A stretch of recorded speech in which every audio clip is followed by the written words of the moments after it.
Hello दोस्तों, नमस्कार। आज की इस वीडियो के माध्यम से हम बात करेंगे आलू की उन्नत खेती पोटैटो फार्मिंग।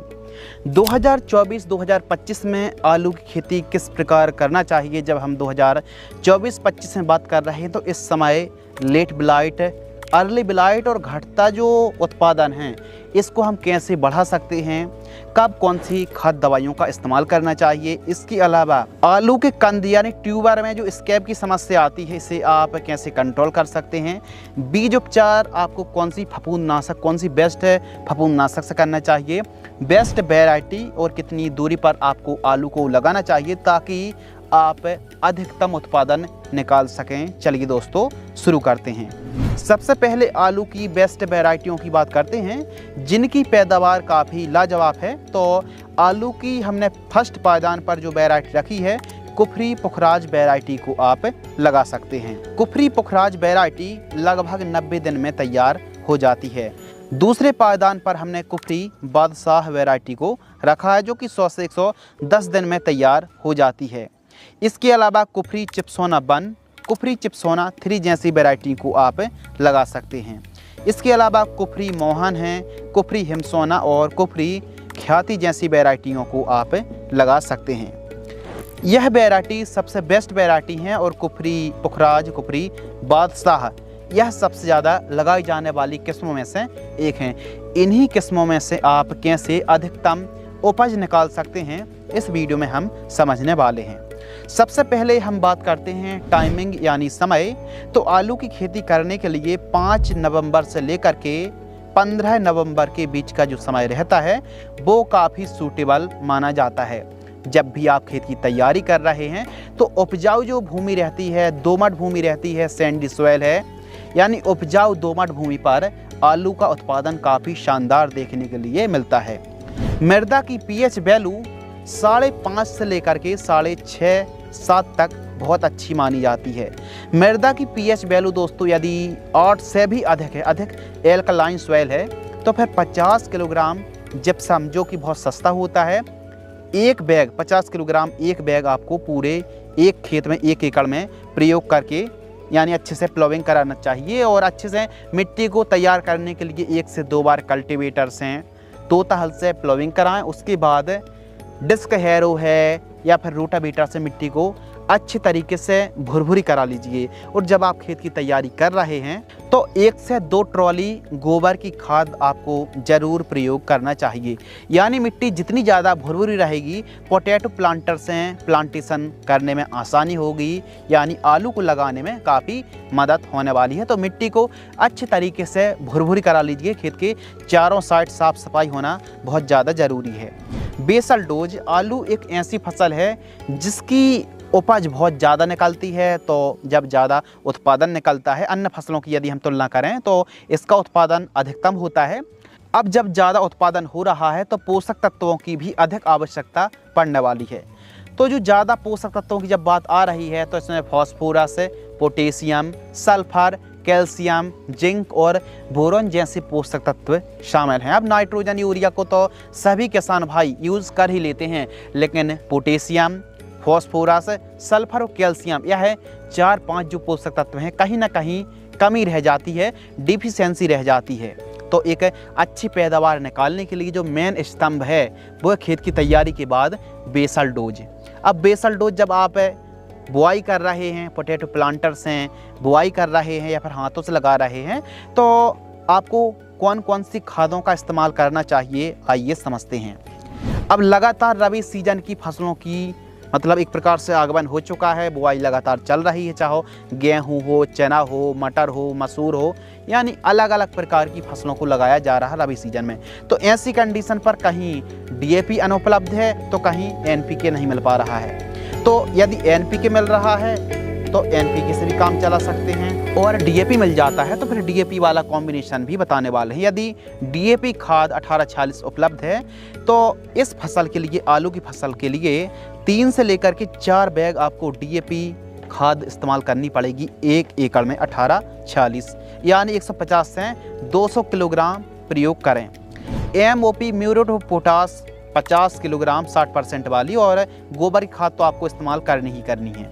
अब कहीं कहीं पर जड़ों में नुकसान पहुंचाने वाले बाइट ग्रब है, दीमक की समस्या आती है, तो इसके लिए आप एक काम कर सकते हैं। जैसे रीजेंट आता है, कार्बोफ्यूरॉन आता है, ऐसी कीटनाशक का प्रयोग आप कर सकते हैं 2 किलोग्राम से लेकर के 3 किलोग्राम। एक कॉम्बिनेशन था DAP खाद वाला, 1 एकड़ में प्रयोग करना है। यदि इन केस आपके इलाकों पर DAP खाद की शॉर्टेज चल रही है तो फिर NPK वाला कॉम्बिनेशन आप ले सकते हैं, जैसे 12-32-16 NPK खाद आती है। यदि आपके पास NPK 12-32-16 खाद मार्केट में उपलब्ध है तो 3 बैग से लेकर के 4 बैग NPK 12-32-16 150 से 200 किलोग्राम प्रयोग करनी पड़ेगी। सल्फर हमको प्रयोग करना है 10 किलोग्राम बेंटोनाइट सल्फर, और कार्बोफ्यूरॉन 3 किलोग्राम, कार्बोफ्यूरॉन या फिर रीजेंट अल्ट्रा भी चल जाएगी 3 किलोग्राम। इनको मिक्स करके 1 एकड़ में प्रयोग करें। DAP वाला कॉम्बिनेशन भी अच्छा है और NPK वाला कॉम्बिनेशन भी अच्छा है। दोनों का यूज नहीं करना, केवल एक कॉम्बिनेशन का यूज करना है। और बाकी दोस्तों, यदि pH ज़्यादा है और खेत की तैयारी कर रहे हैं तभी आपको जिप्सम प्रयोग करना चाहिए। pH को एक बार चेक जरूर करा लेना। 1 एकड़ में कितना सीड्स की रिक्वायरमेंट पड़ेगी, यानी कितना आलू हमको लग जाएगा, तो 1 एकड़ में लगभग 14 से लेकर के 15 क्विंटल आलू का बीज हमको लगने वाला है, कंद, जो कि 1 एकड़ के लिए पर्याप्त हैं। बीज उपचार की बात करते हैं तो सीड्स ट्रीटमेंट करने से जो हमारे आलू की फसल पर स्कैब की समस्या आती है, इससे हम बच सकते हैं। जड़ों में नुकसान पहुंचाने वाले जो भी अलग अलग प्रकार के कीट फंगस हैं, तो उनसे प्रोटेक्ट करने के लिए किसी एक फंगिसाइड से सीड्स ट्रीटमेंट करना चाहिए। बेस्ट फंगिसाइड की बात करें तो BASF कंपनी की झेलोरा फंगिसाइड आती है, इससे बीजों को उपचार कर सकते हैं।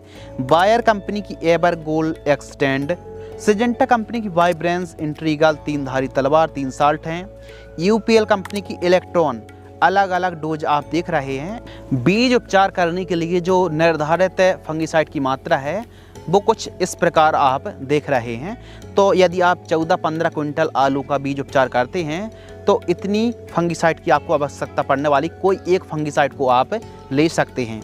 इसके अलावा बेड या फिर मेड़ विधि से ही आलू की खेती करें, जैसे हम प्याज की खेती करते हैं उसी प्रकार आलू खेती मेड़ बेड बनाकर आलू खेती करना चाहिए। बेड की चौड़ाई 2.5 फीट, बेड की ऊंचाई 1 फीट और बेड से बेड की दूरी 2.5 फीट के आसपास रखनी चाहिए। बेड से बेड की चौड़ाई थोड़ा सा कम भी कर सकते हैं, 2 फीट भी कर सकते हैं। तो बेड विधि से ही खेती करनी चाहिए। आज के समय जो एडवांस लेवल के पोटैटो प्लांटर आ गए हैं, जो न केवल बेड बनाते हैं, बुआई करते हैं, बल्कि उसी में एक अलग पेटी इनबिल्ड रहती है खाद प्रयोग करने की, तो वहाँ पर भी आप खाद भर सकते हैं। तो ऑटोमेटिक बेड भी बना देता है। तो बेड विधि से ही आपको खेती करनी चाहिए। और पोटैटो प्लांटर से जहाँ तक हो सके तो पोटैटो प्लांटर से आपको प्लांटेशन कराना चाहिए, बाकी हाथों से भी आप प्लांटेशन कर सकते हैं।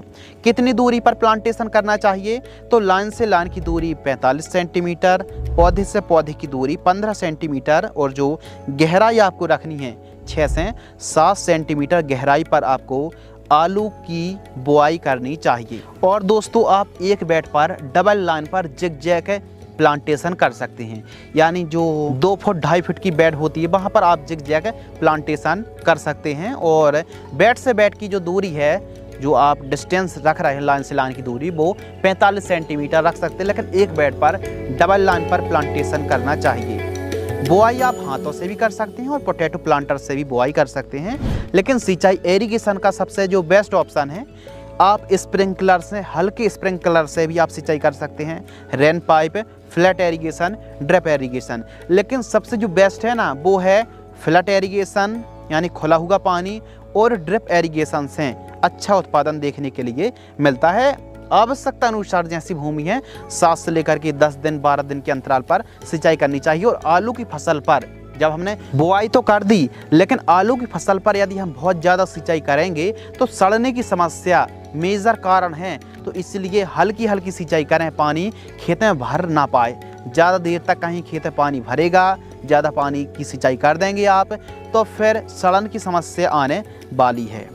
स्प्रे शेड्यूल की बात करते हैं दोस्तों, आलू की फसल पर जो स्प्रे शेड्यूल है, क्योंकि आलू की फसल में ही टमाटर की तरह ही लेट ब्लाइट, अर्ली ब्लाइट, सफ़ेद मच्छर, एफिड्स, जैसिड्स और अलग अलग प्रकार की बीमारियों का प्रकोप हमको देखने के लिए मिलता है।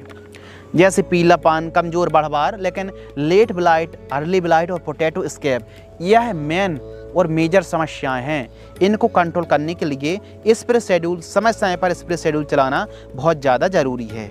आलू की फसल पर जो फर्स्ट स्प्रे है, जब हमारी आलू की फसल पर लगने वाली सभी प्रकार की बीमारी और फंगस को कंट्रोल करने के लिए फर्स्ट स्प्रे में 20 से 25 दिन के आसपास की हमारी आलू की फसल बुआई से होती है, तो NPK 19-19-19 मात्र 500 ग्राम, M45 मैंकोजेब 75% 200 ग्राम और सिजेंटा कंपनी की एकतारा यानी थाइमोथोक्सम की हम बात कर रहे हैं 50 ग्राम 200 लीटर पानी में घोल करके आप स्प्रे कर दीजिए। कब?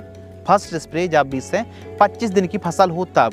यदि कीटों का प्रकोप कम है तो 2-5 दिन बाद आप स्प्रे कर सकते हैं। सेकंड स्प्रे 40 से 45 दिन की फसल होती है तो कैप्रीटॉप फंगीसाइड है, जिसमें आप साल्ट देख रहे हैं, लगभग 300 से 400 ग्राम।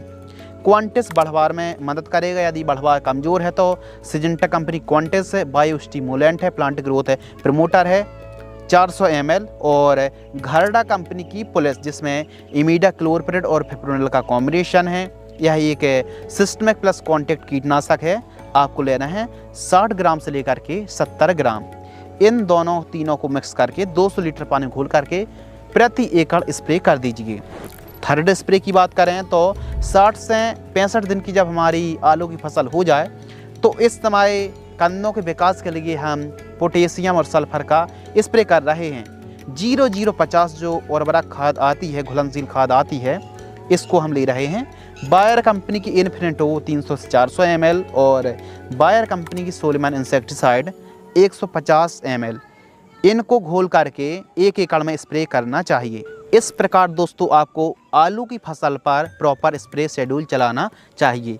यदि हम अर्ली ब्लाइट में और भी डिटेल में जाएं, यानी अंगेती जो झुलसा है, तो इसको कंट्रोल करने के लिए यदि फंगस का प्रकोप बढ़ चुका है तो इनमें से कोई एक फंगीसाइड का स्प्रे कर सकते हैं। लेट ब्लाइट के लिए यदि प्रकोप हो चुका है तो इनमें से कोई एक फंगीसाइड का स्प्रे किया जा सकता है। अब बारी आती है खाद शेड्यूल, जो कि काफ़ी ज़्यादा इम्पोर्टेंट है।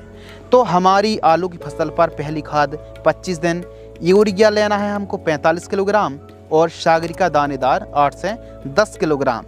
यानी यूरिया की क्वांटिटी थोड़ा सा कम और ज़्यादा भी आप कर सकते हैं। जैसे कि यूरिया उर्वरक खाद है तो आप 30 किलोग्राम भी प्रयोग कर सकते हैं। तो इन दोनों को प्रति एकड़ जड़ों के पास देकर सिंचाई करें। सेकंड खाद की बात करते हैं तो 40 से 50 दिन की फसल होती है।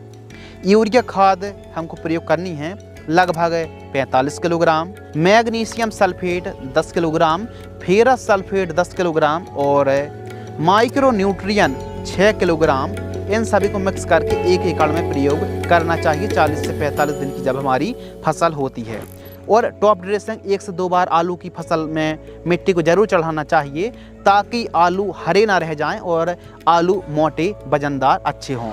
आलू की फसल पर केवल 2 खाद देने की आवश्यकता है, जो कि फर्स्ट कॉम्बिनेशन और सेकंड कॉम्बिनेशन बहुत ही शानदार पैदावार देखने के लिए हमको मिलेगी।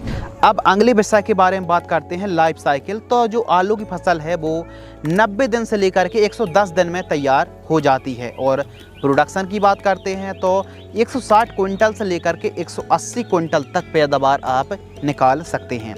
आलू की पैदावार थोड़ा और भी आप बढ़ा सकते हैं यदि व्यवस्थित तरीके से बेड विधि से खेती करेंगे इस प्रकार, तो इससे भी ज़्यादा पैदावार निकलने वाली है। लागत की बात करते हैं तो आलू की फसल पर फर्टिगेशन शेड्यूल, स्प्रे शेड्यूल थोड़ा सा एक्सपेंसिव हो जाता है, महंगा हो जाता है। तो यदि हम एक एकड़ में लागत की बात करें तो 65 से 70 हज़ार रुपये के आसपास लागत हमारी लग जाती है। इसके अलावा हम मुनाफा की बात करते हैं तो जो मुनाफा है वो आप एक एकड़ से 1 लाख रुपए के आसपास कमाई कर सकते हैं। यानी लागत को काट करके आप एक एकड़ से लगभग 1 लाख रुपए के आसपास कमाई कर सकते हैं। अब आलू का वजन बढ़ाने के लिए, आलू के साइज को बढ़ाने के लिए जब 60 से 70 दिन के आसपास की हो, यानी 65 दिन के आसपास की आलू की फसल हो, तो पैक्लोबुटराजोल जो 23% वाला आता है 70 से 80 ml 200 लीटर पानी घोल करके सिंचाई के साथ सॉइल एप्लीकेशन से प्रयोग कर लीजिए, बहुत ही लाजवाब रिजल्ट देखने के लिए मिलेगा। ध्यान रखिए स्प्रे नहीं, सॉइल एप्लीकेशन से पैक्लोबुटराजोल बहुत अच्छा काम करती है। तो इस प्रकार हमारे किसान भाई आलू की खेती कर सकते हैं और काफ़ी अच्छे से उत्पादन निकाल सकते हैं। अब मुनाफा बाजार भाव और उत्पादन पर काफ़ी ज़्यादा डिपेंड करता है। यदि बहुत अच्छा उत्पादन होता है, रेट अच्छे रहते हैं, तो हमारे किसानों को हम भी चाहते हैं कि बहुत अच्छा प्रॉफिट देखने के लिए मिले। लेकिन एक चीज़ जो मेन चीज़ है ना, जिसको आपको नज़रअंदाज नहीं करना चाहिए, जैसे आलू की जो दोस्तों फसल है ना, इसमें रोग बीमारी का प्रकोप है, तो उस हिसाब से आप स्प्रे शेड्यूल और खाद के शेड्यूल को चलाइए। फसल बहुत अच्छी हरियाली है तो ज़्यादा टॉनिक स्प्रे करने की आवश्यकता नहीं है। यानी लॉजिक लगा करके जितनी प्लांट को रिक्वायरमेंट है उस हिसाब से आप न्यूट्रिशन की पूर्ति कीजिए, आपको प्रॉफिट भी अच्छा होगा।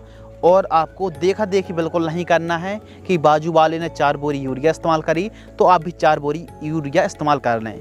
अपनी फसल का ऑब्जर्वेशन करें, फसल को जानें, पहचानें, फिर उस हिसाब से आप चीज़ों को अप्लाई करें, तब आप लागत को घटा पाएंगे और मुनाफा को बढ़ा पाएंगे। तो आलू का बीज उपचार आपको ज़रूर करना चाहिए। आलू की फसल पर जर्मिनेशन से रिलेटेड काफ़ी समस्याएं देखने के लिए मिलती हैं। आलू का बीज उपचार करने से ऐसी समस्याओं से आलू की फसल को यह बीज उपचार बचाता है। तो आज की यह वीडियो कैसी लगी हमें कमेंट्स में ज़रूर बताएं। धन्यवाद।